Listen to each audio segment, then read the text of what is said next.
Udah tahu kan Imane Khelif, dia atlet tinju dari Aljazair yang berlaga di Olimpiade Paris.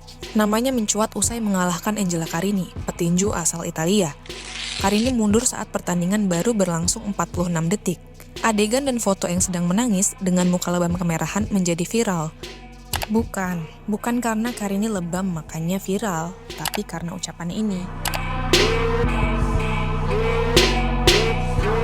Gara-gara video itu, banyak orang kemudian menuduh Imane Khelif sebagai transman atau laki-laki transgender. Bahkan ada juga yang menuduhnya laki-laki dengan istilah biologically male. Para penuding Imane Khelif banyak yang bawa informasi bahwa Khelif memiliki kromosom XY. Selain kromosom XY, tudingan itu juga membawa argumen bahwa Imane Khelif memiliki kadar testosteron yang melampaui batas bagi seorang perempuan.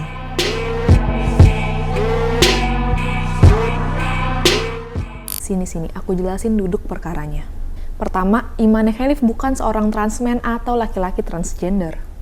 Dia lahir sebagai perempuan, bukan terlahir sebagai laki-laki yang kemudian mengalami proses tertentu sehingga menjadi perempuan.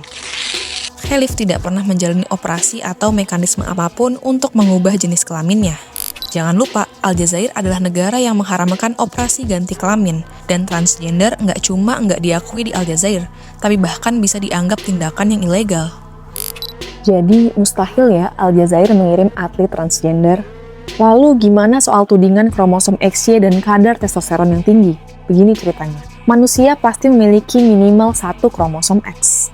Penjelasan teknisnya panjang banget, tapi kalau bisa diringkas, laki-laki memiliki kromosom XY, sedangkan perempuan memiliki kromosom XX.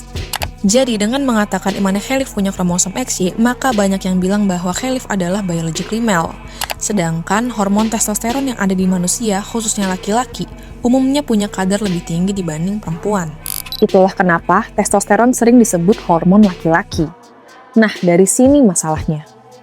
Enggak ada satupun badan olahraga internasional termasuk badan tinju dunia yang bilang Imane Khelif punya kromosom XY dan punya kadar testosteron yang melampaui ambang batas perempuan. IBA atau International Boxing Association adalah badan tinju dunia yang tampaknya memulai rumor tentang Imane Khelif ini. Benar sih, IBA memang pernah mendiskualifikasi Imane Khelif dari kejuaraan tinju dunia perempuan di New Delhi pada 2023. Imane Khelif dan Lin Yuting dari Cina saat itu didiskualifikasi dengan alasan gagal memenuhi aturan kelayakan yang dilakukan oleh laboratorium independen. Orang-orang banyak yang menuduh Imane Khelif punya kromosom XY dan kadar testosteron berdasarkan status diskualifikasi tersebut. Padahal, nggak ada satu kalimat pun dari IBA yang menyatakan hal itu. 2 hari setelah pertandingan antara Imane Khelif dan Angela Carini, IBA merilis pernyataan baru. Mereka membenarkan bahwa Khelif pernah didiskualifikasi karena kegagalan memenuhi kriteria kelayakan untuk berpartisipasi dalam kompetisi perempuan. IBA bukan hanya mengulangi ketidakdetailan informasi yang terjadi dalam rilis 2023. Dalam rilis terbarunya, mereka bahkan mengakui bahwa ternyata mereka tidak melakukan tes testosteron kepada Khelif. Itulah kenapa IOC enggak mengakui mekanisme IBA karena dinilai mengandung banyak masalah transparansi dan akuntabilitas. Jauh-jauh hari sebelum Olimpiade berlangsung, IOC mencabut hak IBA dalam mengelola kualifikasi dan partisipan cabang tinju di Olimpiade. Jadi, tuduhan transgender jelas salah karena memang Imane Khelif dari lahir sampai dewasa enggak pernah melakukan mekanisme apapun untuk mengganti kelaminnya. Sedangkan pernyataan atau informasi yang mengklaim Imane Khelif punya kromosom XY dan kadar testosteron melampaui batas perempuan juga belum terverifikasi. Itu baru dari segi verifikasi informasinya, belum lagi soal status keperempuanan bagi mereka yang memiliki kromosom XY.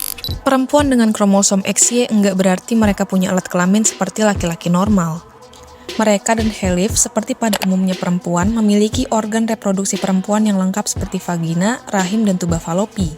Tapi, karena satu dan lain hal yang penjelasannya kompleks, indung telur perempuan dengan kromosom XY tidak berkembang maksimal.